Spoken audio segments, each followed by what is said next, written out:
ಮೂರನೆಯ ಸೌರಭ.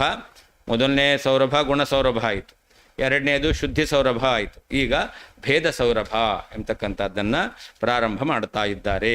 ಸರ್ವ ವಸ್ತ್ವಾತ್ಮಕತ್ವಂಚ ಇತಿ ಎಂಬತಕ್ಕಂಥ ಶ್ಲೋಕದಿಂದ.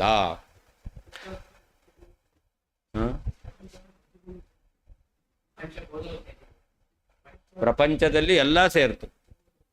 ಚೇತನ ಅಚೇತನ ಇರೋದೇ ಎರಡು. ಅದೆಲ್ಲವೂ ಏನೇನಿದೆಯೋ ಅದೆಲ್ಲ ಚೇತನ ಅಚೇತನಗಳಲ್ಲಿ ಸೇರ್ಕೊಂಡ್ಬಿಡುತ್ತೆ. ಅದರಿಂದ ಪಂಚಭೂತಗಳಾಗಿರ್ಬೋದು, ಪಂಚತನ್ಮಾತ್ರ ಆಗಿರಬಹುದು, ಎಲ್ಲವೂ ಕೂಡ ಪ್ರಪಂಚದಲ್ಲಿ ಸೇರಿಬಿಡುತ್ತೆ. ಅಂದರೆ ಚೇತನ ಮತ್ತು ಜಡ ಅಂತ ಹೇಳಿತ್ತು. ಜಡ ಪದಾರ್ಥದಲ್ಲಿ ಪಂಚಭೂತಗಳು ಸೇರ್ಕೊಳ್ತು, ಮಹತ್ತತ್ವ, ಅಹಂಕಾರ ತತ್ವ, ಪ್ರಕೃತಿಯೂ ಸೇರ್ಕೊಳ್ತು. ಚೇತನರಲ್ಲಿ ಲಕ್ಷ್ಮೀದೇವಿಯೂ ಸೇರ್ಕೊಂಡ್ಬಿಟ್ರು. ಅದರಿಂದ ಸಕಲ ಚೇತನ ಮತ್ತು ಸಕಲ ಜಡ ಅಂತ ಹೇಳಿದ್ರಿಂದ ಎಲ್ಲರಿಂದ ಅಭೇದವನ್ನು ಹೇಳದಂತೆ ಆಗುತ್ತೆ, ಅಭೇದವನ್ನು ನಿರಾಕರಣೆ ಮಾಡದಂತೆ ಆಗುತ್ತೆ.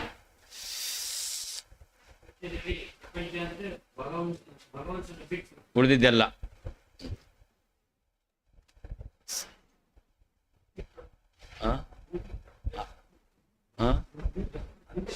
ಅಯುಕ್ತತಮಂ.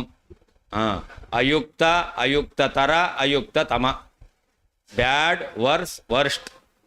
ಅಯುಕ್ತತಮ ಅಂತಂದ್ರೆ ಅದು ಸರ್ವಥಾ ಕೂಡೋದಿಲ್ಲ ಅಂತ ಅರ್ಥ. ಅಯುಕ್ತ ಕೂಡೋದಿಲ್ಲ, ಅಯುಕ್ತತರ ಸ್ವಲ್ಪ ಕೂಡೋದೆ, ಇನ್ನೂ ಜಾಸ್ತಿ ಕೂಡೋದಿಲ್ಲ.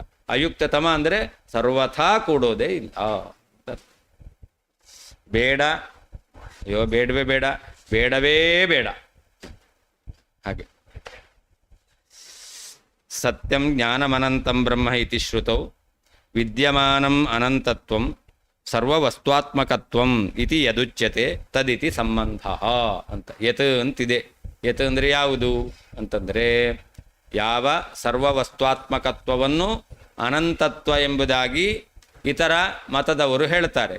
ಎಲ್ಲಿರುವ ಅನಂತ ಶಬ್ದದ ಅರ್ಥ ಅದಕ್ಕೆ ಹೇಳ್ತಾರೆ ಸತ್ಯಂ ಜ್ಞಾನಂ ಅನಂತಂ ಬ್ರಹ್ಮ ಎಂಬುದಾಗಿ ಭಗವಂತನ ಸ್ವರೂಪವನ್ನು ನಿರೂಪಣೆ ಮಾಡಲಿಕ್ಕೆ ಹೊರಟಿರುವಂತಹ ಉಪನಿಷತ್ತಿನ ಭಾಗ. ಇಲ್ಲಿರುವಂತಹ ಅನಂತ ಶಬ್ದಕ್ಕೆ ಏನಂತ ಅರ್ಥ ಹೇಳ್ತಾರೆ? ಸಕಲ ವಸ್ತ್ವಾತ್ಮಕತ್ವ. ವಸ್ತು ಅಂದರೆ ಎರಡು, ಚೇತನ ಚೇತನ ಎರಡನ್ನು ವಸ್ತು ಅಂತ ಕರೀತಾರೆ. ಅಂದರೆ ಆ ಚೇತನಾಚೇತನಗಳಿಂದ ಅಭೇದ, ಇದೇ ಅನಂತತ್ವ ಎಂಬುದಾಗಿ ಹೇಳ್ತಾರೆ. ಸತ್ಯಂ ಜ್ಞಾನಂ ಅನಂತಂ ಬ್ರಹ್ಮ ಇತಿ ಶ್ರುತೌ ವಿದ್ಯಮಾನಂ ಅನಂತತ್ವಂ. ಅಲ್ಲಿ ಅನಂತ ಎಂಬತಕ್ಕಂಥ ಪದ ಇದೆ. ಆ ಪದಕ್ಕೆ ಅನಂತತ್ವ ಅಂತ ಅರ್ಥ. ಆ ಅನಂತತ್ವಕ್ಕೆ ಏನಂತ ಅರ್ಥ ಹೇಳ್ತಾರೆ? ಸರ್ವ ವಸ್ತ್ವಾತ್ಮಕತ್ವಂ ಇತಿ. ಸಕಲ ಚೇತನಾಚೇತನ ಪದಾರ್ಥಗಳಿಂದ ಐಕ್ಯ ಎಂಬುದಾಗಿ ಯದುಚ್ಯತೆ ಯಾರು ಹೇಳ್ತಾ ಇದ್ದಾರೋ ತತ್ ಅಂತ ಅರ್ಥ. ಅಲ್ಲಿ ತದ್ ಅಯುಕ್ತತಮಂ ಅಂತಿದೆ. ತತ್ ಅಂತಂದರೆ ಅದು. ಮಾಯಾವಾದಿನೋ ಹಿ ಅನಂತ ಶಬ್ದಸ್ಯ ದೇಶತಃ ಅಂತರಾಹಿತ್ಯಂ ಕಾಲತಃ ಅಂತರಾಹಿತ್ಯಂ ವಸ್ತುತಃ ಅಂತರಾಹಿತ್ಯಂಚ ಇತಿ ಅತ್ಯಂತ ಶಬ್ದಾರ್ಥ ಅಂತ. ಮಾಯಾವಾದಿಗಳು ಅನಂತ ಶಬ್ದಕ್ಕೇನು ಅರ್ಥ ಹೇಳ್ತಾರೆ ಅಂತಂದರೆ, ಇದನ್ನೆರಡನ್ನು ನಾವು ಹೇಳ್ತೇವೆ. ದೇಶತಃ ಅಂತರಾಹಿತ್ಯ, ಕಾಲತಃ ಅಂತರಾಹಿತ್ಯ ಅಂತ ಎರಡು. ಮೂರನೆಯದು ಅವರು ವಸ್ತುತಃ ರಾಹಿತ್ಯ ಎಂಬುದಾಗಿ ಹೇಳ್ತಾರೆ. ಏನು ಹಂಗಂದರೆ ದೇಶತಃ ರಾಹಿತ್ಯ ಅಂದ್ರೇನು? ದೇಶತಃ ಕೊನೆ ಇಲ್ಲ ಅಂತ ಅಂದರೆ ಕೊನೆ. ದೇಶತಃ ಕೊನೆ ಇಲ್ಲ ಅಂದರೆ ನಾವೀಗ ಇದ್ದೇವೆ. ಎಲ್ಲಿದ್ದೇವೆ? ಇಷ್ಟೇ ಪ್ರದೇಶದಲ್ಲಿರೋದು. ಅಂದರೆ ನಮಗೆ ದೇಶತಃ ಕೊನೆ ಇದೆ, ಇಲ್ಲಿಗೆ ಮುಗಿದೋಯ್ತು, ಆ ಕಡೆ ನಾನಿಲ್ಲ. ಅದರಿಂದ ನನಗೆ ದೇಶತಃ ಕೊನೆ ಇದೆ ಅಂತ ಹೇಳಲಿಕ್ಕೆ ಬರುತ್ತೆ. ಹಾಗೆ ಈ ಕಾಲದಲ್ಲಿ ಇದ್ದೇವೆ, ದೇಶತಃ ಕೊನೆ ನಮಗಿದೆ. ಮುಂದೆ 2020 ಆಯಿತು, 23, ಅದು 2053 ಅಂತ ಇಟ್ಟುಕೊಂಡ್ರೆ ಅವಾಗ ಇದ್ರು ಅಂತಾರೆ, ಇದ್ದಾರೆ ಅನ್ನಲ್ಲ. ಹಾಗಾದರೆ ನಮಗೆ ಕಾಲದ ಅಂತ ಎಂಬತಕ್ಕಂಥದ್ದಿದೆ. ಆದರೆ ಪರಮಾತ್ಮನಿಗೆ ಕಾಲತಃ ಅಂತವೂ ಇಲ್ಲ, ದೇಶತಃ ಅಂತವೂ ಇಲ್ಲ.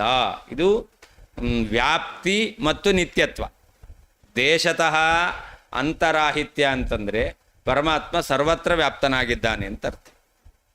ಕಾಲತಃ ಅಂತ ಇಲ್ಲ ಅಂತಾದರೆ ನಿತ್ಯನಾಗಿದ್ದಾನೆ, ಅನಾದಿ ನಿತ್ಯ ಅಂತ ಅರ್ಥ. ಎಲ್ಲ ಕಾಲದಲ್ಲೂ ಇದ್ದಾನೆ. ಹಿಂದಿನ ಕಾಲದಲ್ಲೂ ಇದ್ದ, ಈಗೂ ಇದ್ದಾನೆ, ಮುಂದೆ ಎಷ್ಟು ಕಾಲ ಇದೆಯೋ ಅಷ್ಟು ಕಾಲದಲ್ಲಿ ಇರ್ತಾನೆ ಅಂತ ಅರ್ಥ. ಅದು ಕಾಲತಃ ಅಂತರಾಹಿತ್ಯ. ದೇಶತಃ ರಾಹಿತ್ಯ ಅಂತಂದರೆ ಅವನು ಈ ದೇಶದಲ್ಲಿದ್ದಾನೆ, ಆ ದೇಶದಲ್ಲಿದ್ದಾನೆ, ಎಲ್ಲ ದೇಶದಲ್ಲಿದ್ದಾನೆ. ಇದನ್ನು ದೇಶತಃ ಅಂತರಾಹಿತ್ಯ ಅಂತ ಹೇಳ್ತಾರೆ. ಇನ್ನೊಂದು ಮೂರನೇದು ಯಾವುದು ಅಂತಂದರೆ ವಸ್ತುತಃ ಅಂತರಾಹಿತ್ಯಂ ಅಂತ. ವಸ್ತುತಃ ಅಂತ ಇಲ್ಲ ಅಂತ ಹೇಳ್ತಾರೆ. ವಸ್ತುತಃ ಅಂತ ಇಲ್ಲ ಅಂದರೆ ಏನರ್ಥ ಅಂತಂದರೆ ತತ್ರ ವಸ್ತುತಃ ಅಂತರಾಹಿತ್ಯಂ ನಾಮ ಸಕಲ ವಸ್ತುಭೇದರಾಹಿತ್ಯಂ ಇತಿ ವದಂತಿ. ವಸ್ತುತಃ ಅನಂತತ್ವ ಅಂತಂದರೆ ಯಾವ ವಿಧವಾದ ಭೇದವೂ ಇಲ್ಲ, ಯಾರಿಂದಲೂ ಅವನಲ್ಲಿ ಭೇದ ಇಲ್ಲ ಅಂತ.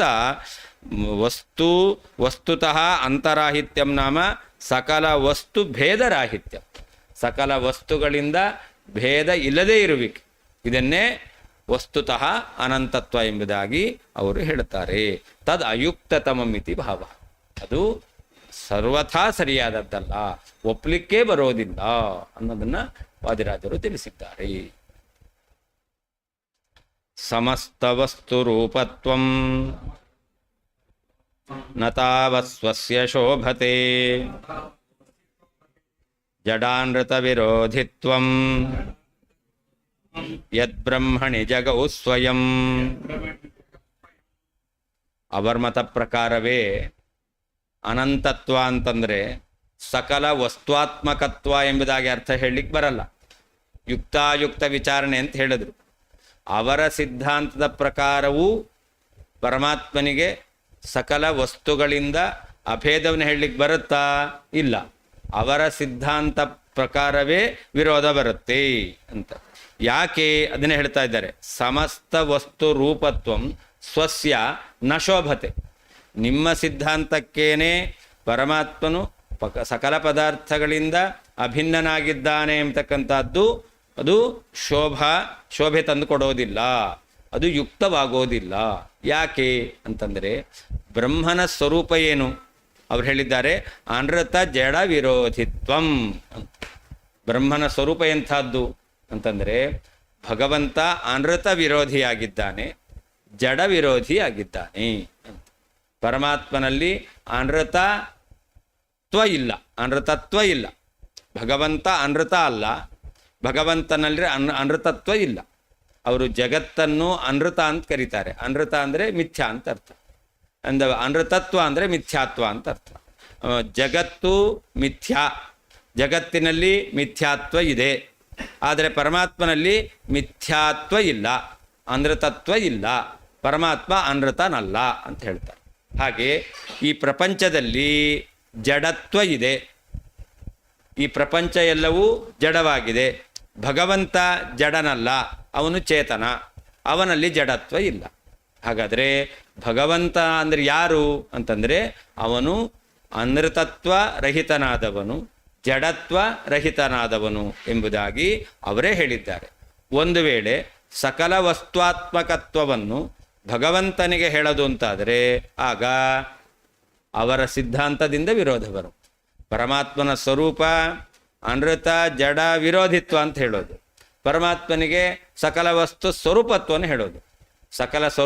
ಸಕಲ ವಸ್ತು ಸ್ವರೂಪತ್ವ ಇದ್ದರೆ ಅನೃತ ಜಡ ವಿರೋಧಿತ್ವ ಕೂಡಲ್ಲ, ಅನೃತ ಜಡ ವಿರೋಧಿತ್ವ ಇದ್ದರೆ ಸಕಲ ವಸ್ತುತ್ಮಕತ್ವ ಕೂಡಲ್ಲ. ಈಗ ಪರಸ್ಪರ ವಿರುದ್ಧವಾಗಿರ್ತಕ್ಕಂಥದ್ದು. ಆದ್ದರಿಂದ ನೀವು ಪರಮಾತ್ಮನನ್ನು ಅನೃತ ಜಡ ವಿರೋಧಿ ಅಂತ ಒಪ್ಪಿರೋದ್ರಿಂದಾಗಿ ಅನಂತ ಶಬ್ದದಿಂದ ಪರಮಾತ್ಮನಲ್ಲಿ ಸರ್ವ ವಸ್ತುತ್ಮಕತ್ವವನ್ನು ನಿಮಗೆ ಹೇಳಲಿಕ್ಕೆ ಬರೋದಿಲ್ಲ.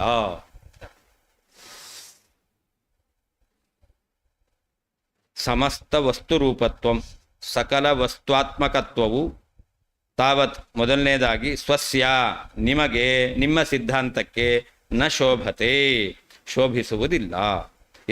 ಏಕೆಂದರೆ ಸ್ವಯಂ ತಾವೇ ಜಡಾನೃತ ವಿರೋಧಿತ್ವಂ, ಬ್ರಹ್ಮನ ಸ್ವರೂಪವು ಜಡ ಮತ್ತು ಅನೃತ ಇವುಗಳಿಗೆ ವಿರೋಧಿಯಾದದ್ದು ಎಂಬುದಾಗಿ ಜಗವು ಹೇಳಿದ್ದಾರೆ.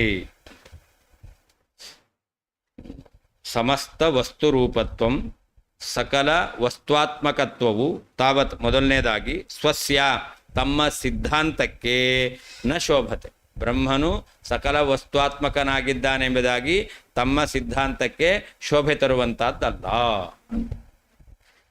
ಯತ್ ಯಾವ ಕಾರಣದಿಂದ ಸ್ವಯಂ ತಾವೇ ಬ್ರಹ್ಮಣಿ ಭಗವಂತನಲ್ಲಿ ಜಡ ಅನೃತ ವಿರೋಧಿತ್ವಂ, ಜಡದಿಂದ ವಿರೋಧಿಯಾಗಿದ್ದಾನೆ, ಅನೃತದಿಂದ ವಿರೋಧಿಯಾಗಿದ್ದಾನೆ ಎಂಬುದಾಗಿ ಹೇಳಿದ್ದಾರೆ, ಜಗೌ ಹೇಳಿದ್ದಾರೆ. ಕುತಃ ನ ಯುಕ್ತಂ ಇತ್ಯತಃ, ಯಾಕೆ ಪರಮಾತ್ಮನು ಸಕಲ ವಸ್ತುತ್ಮಕನಾಗಿದ್ದಾನೆ ಎಂಬತಕ್ಕಂಥದ್ದು ಕೂಡೋದಿಲ್ಲ. ಭಗವಂತನು ಸಕಲ ವಸ್ತುತ್ಮಕನಾಗಿದ್ದಾನೆ ಅನ್ನೋದು ಕೂಡಲ್ಲ ಅಂತ ಹೇಳಿದ್ರು. ಅಯುಕ್ತ ತಮಂ ಅಂತ. ಯಾಕೆ ಅಯುಕ್ತತಮ, ಯಾಕೆ ಕೂಡೋದಿಲ್ಲ, ಅದಕ್ಕೆ ಕಾರಣವನ್ನು ಈ ಶ್ಲೋಕದಲ್ಲಿ ಹೇಳ್ತಾ ಇದ್ದಾರೆ. ಅನೃತ ಜಡ ವಿರೋಧಿ ರೂಪಂ ಅಂತತ್ರಯ ಮಲಬಂಧನ ದುಃಖತಾ ವಿರುದ್ಧಂ ಇತಿ ಗ್ರಂಥೆ ಬ್ರಹ್ಮಣಃ ಅನೃತ ಸಮಸ್ತ ವಸ್ತು ವಿರೋಧಿತ್ವ ಕಥನಾತ್ ಅಂತ. ಭಗವಂತ ಅಂದ್ರೆ ಯಾರು? ಅವರ ಸಿದ್ಧಾಂತದಲ್ಲಿ ಹೇಳಿದ್ದಾರೆ ಅನೃತ ಜಡ ವಿರೋಧಿ ರೂಪಂ ಅಂತ. ಭಗವಂತ ಅನೃತ ವಿರೋಧಿ ರೂಪ. ಆ ವಿರೋಧಿ ಅನ್ನೋದು ಎರಡು ಕಡೆ ಅನ್ವಯ ಮಾಡ್ಕೊಳ್ಬೇಕು. ಅನೃತ ವಿರೋಧಿ ರೂಪ, ಜಡ ವಿರೋಧಿ ರೂಪ ಅಂತ. ಅನೃತ ವಿರೋಧಿ ರೂಪ ಅಂದ್ರೆ ಏನರ್ಥ? ಅನೃತಕ್ಕಿಂತ ಭಿನ್ನವಾದ ಸ್ವರೂಪವುಳ್ಳವನು, ಅನೃತಕ್ಕೆ ವಿರುದ್ಧವಾದಂತಹ ರೂಪವುಳ್ಳವನು. ಅನೃತಕ್ಕೆ ವಿರುದ್ಧವಾದ ರೂಪ ಯಾವುದದು? ಸತ್ಯ. ಅನೃತಕ್ಕೆ ವಿರುದ್ಧವಾದದ್ದು ಸತ್ಯ. ಹಾಗಾದರೆ ಭಗವಂತ ಏನಾಗಿದ್ದಾನೆ? ಸತ್ಯ ಸ್ವರೂಪನಾಗಿದ್ದಾನೆ. ಜಡ ವಿರೋಧಿ ರೂಪಂ, ಜಡಕ್ಕೆ ವಿರುದ್ಧವಾದ ರೂಪವುಳ್ಳವನು. ಜಡಕ್ಕೆ ವಿರುದ್ಧವಾದ ರೂಪ ಯಾವುದು? ಚೇತನತ್ವ. ಹಾಗೆ ಭಗವಂತ ಅನೃತ ಜಡ ವಿರೋಧಿ ರೂಪಂ ಎಂಬುದಾಗಿ ಭಗವಂತನ ಸ್ವರೂಪವನ್ನು ಹೇಳಿದ್ದಾರೆ. ಹಾಗೆ ಅಂತತ್ರಯ ಮಲಬಂಧನ ದುಃಖತಾದಿರಹಿತಂ ಅಂತ.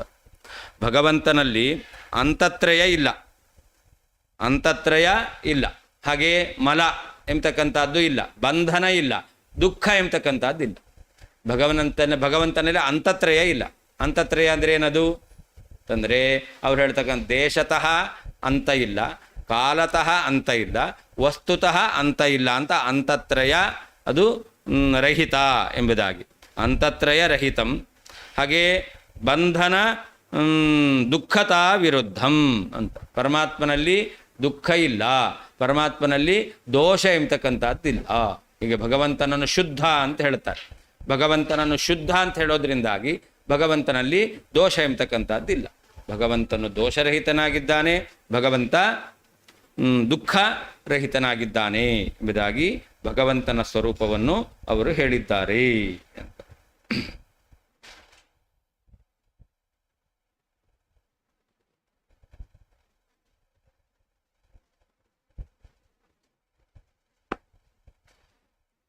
ಇತಿ ಗ್ರಂಥೆ ಬ್ರಹ್ಮಣಃ ಅನೃತ ಸಮಸ್ತ ವಸ್ತು ವಿರೋಧಿತ್ವ ಕಥನಾತ್. ಬ್ರಹ್ಮನಲ್ಲಿ ಏನು ಹೇಳಿದ್ದಾರೆ? ಅನೃತ ಸಮಸ್ತ ವಸ್ತು, ಅನೃತವಾಗಿರತಕ್ಕಂತಹ ಏನು ವಸ್ತುಗಳಿದ್ದಾವೆ ಆ ವಸ್ತುಗಳಿಂದ ಪರಮಾತ್ಮ ವಿಭಿನ್ನನಾಗಿದ್ದಾನೆ. ಆ ಸಮಸ್ತ ವಸ್ತುಗಳಿಗೆ ವಿರುದ್ಧವಾದ ಸ್ವರೂಪವುಳ್ಳವನು ಅಂತ ಹೇಳ್ತಾ ಇದ್ದಾರೆ. ಆದರೆ ಇವಾಗ ಏನು ಹೇಳ್ತಾ ಇದ್ದೀರಾ? ಅನಂತ ಶಬ್ದದಿಂದ ಭಗವಂತ ಸಕಲ ವಸ್ತು ಸ್ವರೂಪನಾಗಿದ್ದಾನೆ ಅಂತ ಹೇಳ್ತಾ ಇದ್ದಾರೆ. ಆದ್ದರಿಂದ ವಿರೋಧ ಬರುತ್ತೆ. ಇದಾನೀಂ ಸಮಸ್ತ ವಸ್ತು ಭೇದರಾಹಿತ್ಯ ಕಥನಂ ಇದಂ ಸ್ವಮತ ವಿರುದ್ಧತ್ವಾದ್ ಅಯುಕ್ತಮಿತಿ ಭಾವ. ಅದರಿಂದ ಅಲ್ಲಿ ಸಮಸ್ತ ವಸ್ತು ವಿರೋಧಿತ್ವವನ್ನು ಹೇಳಿದ್ದು, ಇಲ್ಲಿ ಸಮಸ್ತ ವಸ್ತು ಭೇದರಾಹಿತ್ಯವನ್ನು ಹೇಳೋದು. ಅಲ್ಲಿ ಸಮಸ್ತ ವಸ್ತು ವಿರೋಧಿತ್ವ, ಸಕಲ ವಸ್ತುಗಳಿಗಿಂತ ವಿರುದ್ಧವಾದ ಸ್ವರೂಪವುಳ್ಳವನು ಅಂತ ಹೇಳಿದ್ದು.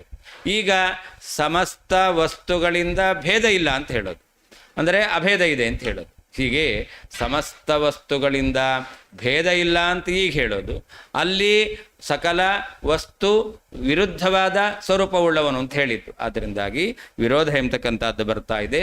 ಅದರಿಂದ ನಿಮ್ಮ ಸಿದ್ಧಾಂತಕ್ಕೆ ವಿರೋಧ ಎಂಬತಕ್ಕಂಥದ್ದು ಬರ್ತಾ ಇದೆ. ಪರಮಾತ್ಮನನ್ನು ಸಕಲ ವಸ್ತುತ್ಮಕ ಅಂತ ಒಪ್ಪೋದು ಸರಿಯಲ್ಲ. ಶ್ರುತಿ ಪ್ರಾಜ್ಞಾನಮಿತ್ಯಾಹ ಯತಸ್ತಜ್ಜಡರೂಪತಾ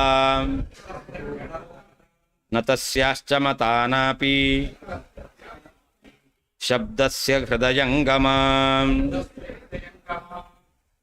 ಸತ್ಯಂ ಜ್ಞಾನಂ ಅನಂತಂ ಬ್ರಹ್ಮ ಅಂತ ಶ್ರುತಿ ಇರೋದು. ಅನಂತ ಎಂಬತಕ್ಕಂಥ ಶಬ್ದ ಶ್ರುತಿಯಲ್ಲಿ ಬರೋಕ್ಕಿಂತ ಮೊದಲು ಏನಿದೆ? ಜ್ಞಾನಂ ಅಂತಿದೆ. ಸತ್ಯಂ ಜ್ಞಾನಂ, ಆಮೇಲೆ ಅನಂತಂ ಅಂದಿರೋದು. ಅಂದರೆ ಜ್ಞಾನಂ ಎಂಬತಕ್ಕಂತಹ ಪದವನ್ನು ಶ್ರುತಿ ಹೇಳಿದೆ. ಜ್ಞಾನ ಅಂತ ಹೇಳಿದ್ರಿಂದ ಪರಮಾತ್ಮನು ಚೇತನ ಅಂತ ಹೇಳದಂತೆ ಆಯಿತು. ಆಮೇಲೆ ಮೊದಲು ಚೇತನ ಅಂತ ಹೇಳೋದು, ಆಮೇಲೆ ಜಡ ಅಂತ ಹೇಳೋದು. ಯಾಕೆ ಅನಂತ ಅನ್ನೋದಕ್ಕೆ ಏನರ್ಥ? ಸಕಲ ವಸ್ತು ಸ್ವರೂಪ. ಸಕಲ ವಸ್ತು ಸ್ವರೂಪ ಅಂದರೆ ಏನರ್ಥ? ಜಡ ಸ್ವರೂಪ ಅಂತ ಹೇಳೋದು. ಮೊದಲು ಚೇತನ ಅಂತ ಹೇಳೋದು, ಆಮೇಲೆ ಅನಂತ ಶಬ್ದದಿಂದ ಸಕಲ ವಸ್ತುಗಳಿಂದ ಅಭಿನ್ನನಾಗಿದ್ದಾನೆ ಅಂತ ಜಡ ಸ್ವರೂಪವನ್ನು ಹೇಳೋದು. ಅದು ಪರಸ್ಪರ ವಿರುದ್ಧವಾಗುತ್ತೆ. ಈ ರೀತಿಯಲ್ಲಿ ಶ್ರುತಿ ಹೇಳೋದಿಲ್ಲ. ಶ್ರುತಿ ಪ್ರಾಕ್ ಜ್ಞಾನಮಿತ್ಯಾಹ. ಶ್ರುತಿ ಇದೆಯಲ್ಲ, ಅದು ಭಗವಂತನನ್ನು ಮೊದಲು ಏನು ಅಂತ ಹೇಳ್ತಾ ಇದೆ? ಜ್ಞಾನಂ ಅಂತ, ಜ್ಞಾನ ಸ್ವರೂಪ ಅಂತ ಹೇಳ್ತಾರೆ. ಜ್ಞಾನ ಸ್ವರೂಪ ಅಂದರೆ ಏನರ್ಥ? ಚೇತನ ಅಂತ ಶ್ರುತಿ ಹೇಳಿದೆ ಅಂತ. ಆದ್ದರಿಂದ ಅದೇನಾಯಿತು? ಜಡರೂಪತ ತಸ್ಯಾಹ ನಮತ. ಶ್ರುತಿಗೆ ಜ್ಞಾನಮಂತ ಹೇಳಿದ್ರಿಂದ ಭಗವಂತನು ಜಡಸ್ವರೂಪಿ ಎಂಬತಕ್ಕಂತಹ ಅಭಿಪ್ರಾಯ ಇಲ್ಲವೇ ಇಲ್ಲ. ಒಂದು ವೇಳೆ ಜಡಸ್ವರೂಪತ್ವ ಭಗವಂತನಿಗೆ ಇದೆ ಅನ್ನೋದು ಶ್ರುತಿಗೆ ಅಭಿಮತ ಆಗಿದ್ದರೆ ಶ್ರುತಿ ಜ್ಞಾನಮಂತ ಹೇಳ್ತಿರಲಿಲ್ಲ. ಭಗವಂತನನ್ನು ಜ್ಞಾನರೂಪ ಅಂತ ಹೇಳಿದ್ರಿಂದ ಚೇತನಾರೂಪ ಅಂತ ಹೇಳಿದೆ. ಮುಂದೆ ಪುನಃ ಅನಂತ ಶಬ್ದದಿಂದ ಪರಮಾತ್ಮನನ್ನು ಜಡ ಅಂತ ಶ್ರುತಿ ಹೇಳೋದು ಸರಿ ಇಲ್ಲ.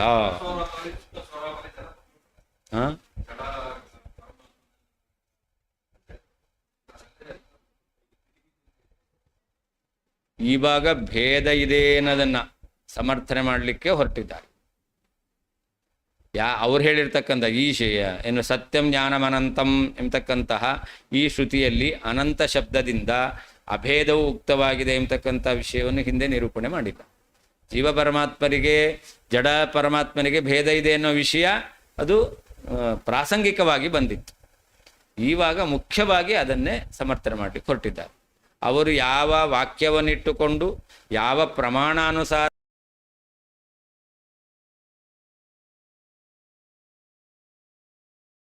ಅದನ್ನು ಪ್ರಸ್ತಾಪ ಮಾಡಿ ಅದು ಸರಿಯಲ್ಲ ಅಂತ ಖಂಡನೆ ಮಾಡ್ತಾರೆ. ಅದರಿಂದ ಭೇದ ವಿಷಯ ಅಲ್ಲಲ್ಲಿ ಬಂದಿರುತ್ತೆ. ಆದರೆ ಇದು ಮುಖ್ಯವಾಗಿ ಅವರು ಹೇಳುವಂತಹ ಪ್ರಮಾಣ ಅದು ಸರಿಯಲ್ಲ ಅಂತ ನಿರೂಪಣೆ ಮಾಡಲಿಕ್ಕೆ ಹೊರಟಿರ್ತಕ್ಕಂಥದ್ದು.